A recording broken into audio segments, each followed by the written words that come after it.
నా పేరు నిల్లా వాసంతి. నేను డాక్టర్ నిమ్మల రామానాయుడు గారు ఏర్పాటు చేసిన ఉచిత డిఎస్సి కోచింగ్ నందు శిక్షణ తీసుకున్నాను. ఎస్జిటి పోస్ట్కి నేను ఈరోజు సెలెక్ట్ అయినందుకు నేను చాలా ఆనందంగా ఉన్నాను. నిమ్మల రామానాయుడు గారు డిఎస్సి కోచింగ్ ఏర్పాటు చేసి మంచి ఉపాధ్యాయులను తీసుకొచ్చి మాకు డిఎస్సి కోచింగ్ ఇప్పించారు. రామానాయుడు గారు మా కుటుంబ సభ్యుల్లాగా మమ్మల్ని చూసుకున్నారు. అసలు రాజకీయ నాయకుడు అంటే ఇలా ఉండాలి అని రామానాయుడు గారిని చూసిన తర్వాతే తెలిసింది మాకు. అంటే ఇంకా ఉచిత ఫ్రీ కోచింగ్ ద్వారా అందరికీ ఆదర్శవంతంగా నిలిచారు ఆయన. రామానాయుడు గారు మాకు కోచింగ్ ఇప్పించడమే కాకుండా బంది పడకూడదని మాకు అక్కడే భోజనాలు ఏర్పాటు చేశారు. మార్నింగ్ టిఫిన్ కానీ, మధ్యాహ్నం భోజనం, ఈవినింగ్ స్నాక్స్ కూడా మాకు అక్కడే ఏర్పాటు చేసి 120 రోజుల పాటు మాకు ఏ విధమైన ఇబ్బంది కలగకుండా మమ్మల్ని చూసుకున్నారు. డాక్టర్ నిమ్మల రామానాయుడు గారు ఇప్పించిన ఉచిత డిఎస్సి కోచింగ్ వల్ల నేను ఎగ్జామ్లో 81 మార్కులు సాధించి నేను ఉద్యోగం సాధించగలిగాను.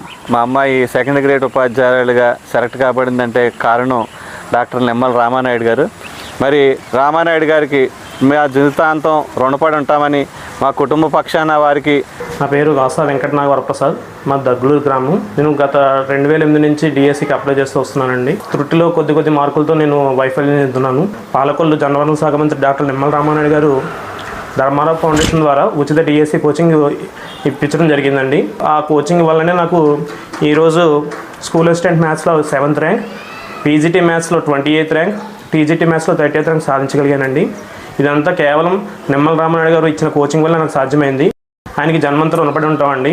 నా కొత్త జీవితం అంతా ధర్మారావు ఫౌండేషన్ ద్వారా తీసుకున్న డిఎస్సి కోచింగ్ వల్ల సాధ్యం. కేవలం నిమ్మల రామానాయుడు గారి వల్ల నేను ఉద్యోగంలోకి అడుగు పెడుతున్నానండి. నాయుడు గారు ఇచ్చిన ఉచిత డిఎస్సి కోచింగ్ వల్ల మా వారికి జాబ్ వచ్చింది.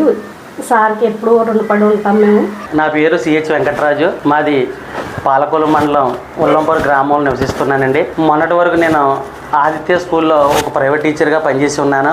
గత ప్రభుత్వం వైఎస్ఆర్సీపీ ప్రభుత్వం జగన్ గారు ఏం చెప్పారంటే మీకు మెగా డిఎస్సి ఇస్తామని ఊరించి చివరి వరకు కూడా ఇవ్వకుండా చేసిందండి. మేము చాలా నష్టపోయాం, చాలా స్ట్రగుల్ అయిపోయాం.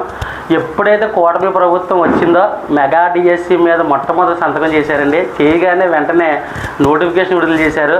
ఇక్కడ ఉన్న సమస్య ఏంటి అని అంటే నేను కోచింగ్కి వెళ్ళడానికి నా దగ్గర డబ్బులు లేవు. కనీసం అవసరాలు తీర్చుకోవడానికి నా పరిస్థితి బాగోలేదు.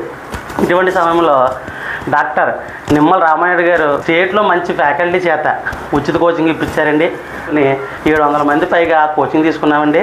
తర్వాత చాలామంది కూడా ఆ డిఎస్సికి సెలెక్ట్ అయ్యండి. ఆ సెలెక్ట్ అయిన వాటిలో నేను ఒక్కనండి. నేను రోజు ఇలా సెలెక్ట్ అయిన కారణం డాక్టర్ నిమ్మల రామానాయుడు గారిని గర్వంగా చెప్పుకుంటానండి. ఎందుకు రామానాయుడు గారు నేను ఉన్నాను రా, నువ్వు కోచింగ్ తీసుకో, నీకు ఉద్యోగం వస్తుందని ధైర్యం చెప్పి ముందున్నటువంటి మహానుభావుడు మా రామానాయుడు గారిని మేము గర్వంగా చెప్పుకుంటున్నాం.